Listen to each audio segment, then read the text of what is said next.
को, परिवार को, जहाँ भी ये मोबाइल में सब पूरे दिन इधर मैसेज करते हो ना, ये उल्टे सीधे मत करो, कथा के लिए करो। बताओ उनको कथा आ रही है, सुन लो। आप कहोगे दूसरा बताना, मन के फायदा होगा, आपको फायदा, आपको भी फायदा होगा। आपको प्रैक्टिकल बता देता हूँ। अगर किसी का कत्ल कोई आदमी कर दे और एक आदमी उसको बोले कि आप इसका कत्ल कर दो, जिस आदमी ने बोला और दूसरे व्यक्ति ने गोली मारी है, और जब सजा होगी तब दोनों को होगी कि एक को? दोनों को होगी। जिनको कानून का पता है वो कहते हैं दोनों को होगी। ये बात सत्य है। जिसने बोला था उसको भी होगी और जिसने गोली मारी उसको भी होगी। दोनों की सजा होगी ना। जिसने बोला उसको तो नहीं होना चाहिए थी, गोली मारी उसी को होनी चाहिए थी। लेकिन कानून कितना बढ़िया है, इसने उसको तैयार किया बोलने के लिए, बराबर का हकदार है।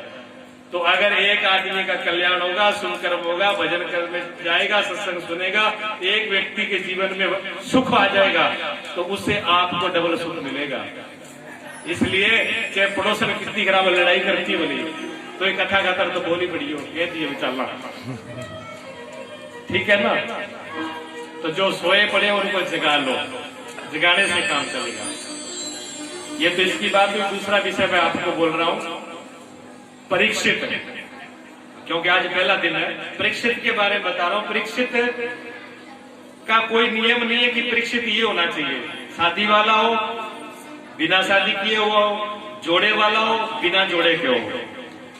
परीक्षित के लिए ये नियम नहीं है। परीक्षित के लिए कोई भी परीक्षित हो सकता है। ये आगे बैठे हैं पास, इन्होंने परीक्षित होने का संकल्प लिया है। संकल्प लेने का मतलब क्या है? संकल्प लेने का मतलब यह है कि ये कथा मेरे लिए स्पेशल हो रही है और ये 7 दिन पूरे मैं अपने इसमें लगाऊंगा, पूरे भाव से, पूरे मन से, पूरे शरीर से पूरा टाइम दूंगा और जितना मुझसे नियम होगा उतने नियमों को पालन करूंगा मैं। ये परीक्षित बनने का मतलब है। अब ये बताओ कि भगवान एक है कि दो है? भगवान एक ही है। आपका है कि सभी का है? वो सभी का है। सूर्य एक है कि दो है? एक ही है। सबके लिए उगता है कि आपके लिए स्पेशल उगता है? सबके लिए उगता है। चंद्रमा भी एक है, सभी के लिए आता है। हवा भी एक ही है, सबको मिलती है। ऑक्सीजन सबको मिल रही है, कोई वो नहीं है। ये कथा जो है, ये कथा भागवत की एक ही है, चाहे अलग अलग होती है, पूरी दुनिया में एक ही बोली जाती है। एक ही है ना, एक ही कथा है, एक ही भगवान है। और सुनने वाले अलग अलग नहीं है, सुनने वाला भी एक ही है। ये स्पेशल आप सबके लिए है। जितना भी जो सुनने वाला है उस सबके लिए उतनी ही है ये। लेकिन ये संकल्प अगर मान लिया आपने, मन में ये सोच लिया हमें क्या मतलब, प्रेम जी और प्रीतम जी बैठ गए, इन्होंने संकल्प ले लिया, ये जाने नियम ये निभाए, हमें क्या मतलब, तो फिर कुछ मिलने वाला नहीं है। सूर्य देव तो प्रकट हो गए उनके, लेकिन आप बंद करके बैठ गए, अपने दरवाजे बंद कर लिए, पर्दे बंद कर लिए कि सूरज तो पड़ोसी के लिए निकला, हमारे लिए थोड़ी निकला है। तो फिर वो सूर्य पड़ोसी के लिए है, आपके लिए नहीं है। नहीं तो वो सभी के लिए है। तो इसलिए सभी के लिए, जिन्होंने संकल्प नहीं दिया किसी के मन में हो। कुछ लोग कहते हैं कि विधवा माता को नहीं करना चाहिए, कलश नहीं उठाना चाहिए। जो कुछ विष्णु बड़े यज्ञ होते हैं उनमें जोड़ों का विधान होता है, लेकिन भागवत जी में ऐसा नहीं है। बात है वो कन्या का स्वरूप भी होती है, वो कलश भी उठा सकती है और कथा भी सुन सकती है और परीक्षित भी बन सकती है।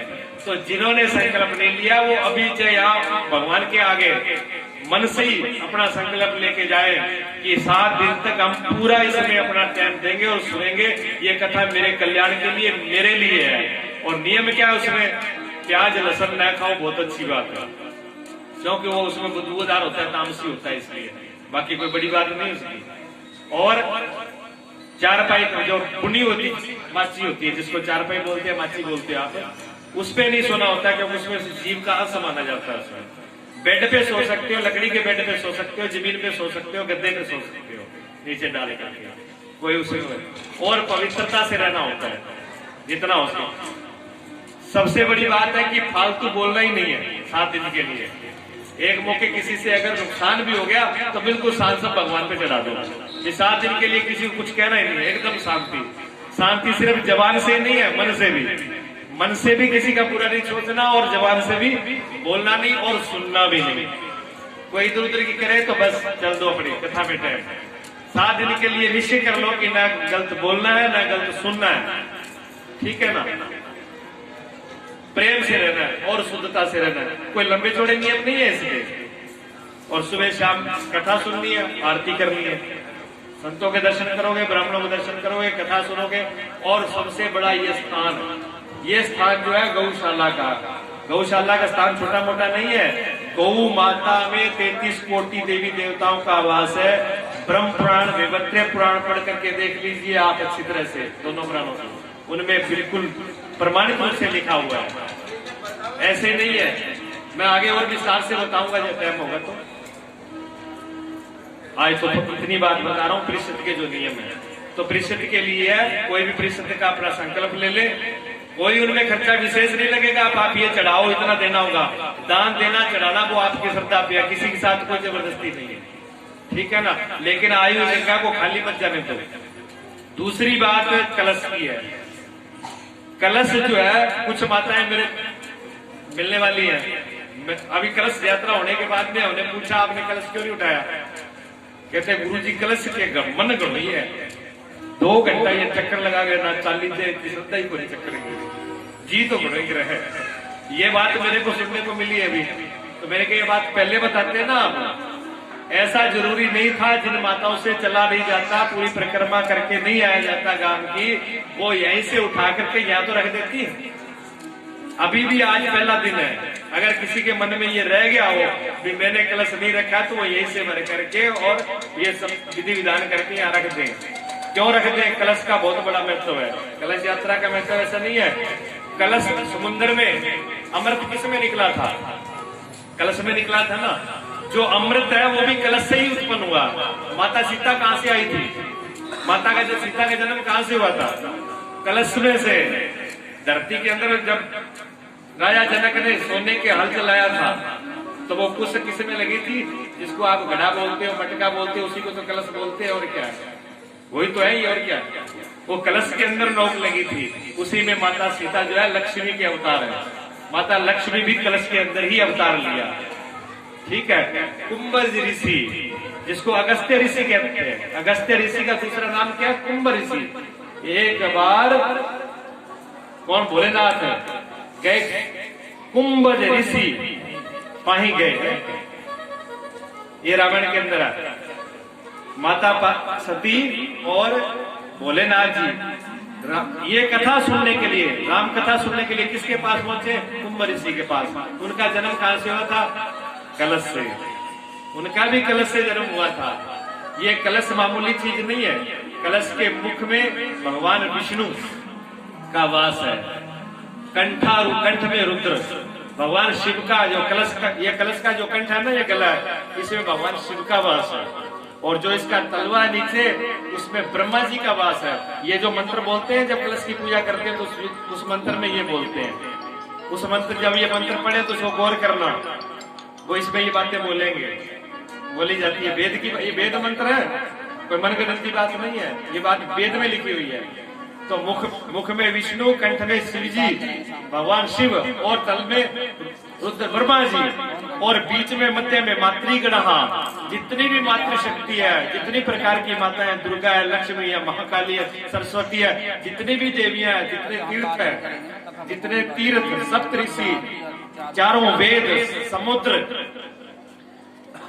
सारों का इनके कलश के अंदर, और वरुण देवता, सबका आह्वान करके इनमें पूजन होता है, सबका।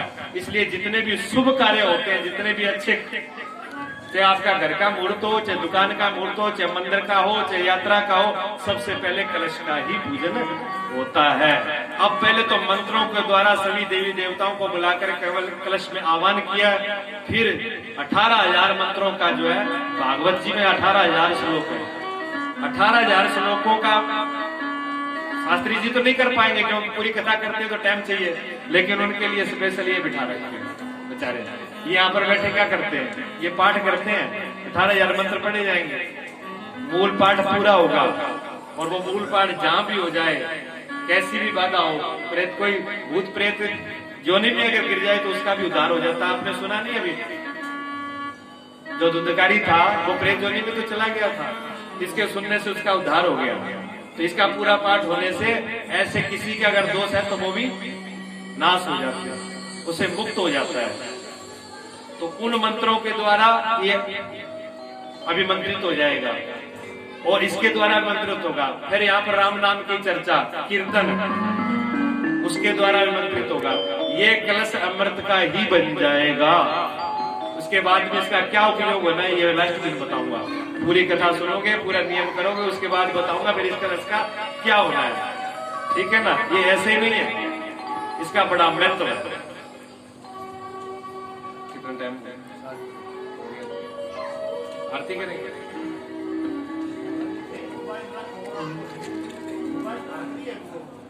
हाँ जी। तो ये कुछ नियमों का आपको जो है पहले दिन है, इनका ध्यान में रखना है। एक तो जो लोग सोए हैं उनको जगा लेना, कोई बुराई नहीं है, कथा का आनंद ले। और जो ये नियम पालन कर रहे हैं उसको बड़े आराम से करें, सहजता से, कोई तनाव, कोई टेंशन नहीं लेना है। भोजन अगर एक टाइम कोई छोड़ सकता है तो छोड़ो, नहीं तो हल्का खाओ, कोई दिक्कत नहीं है।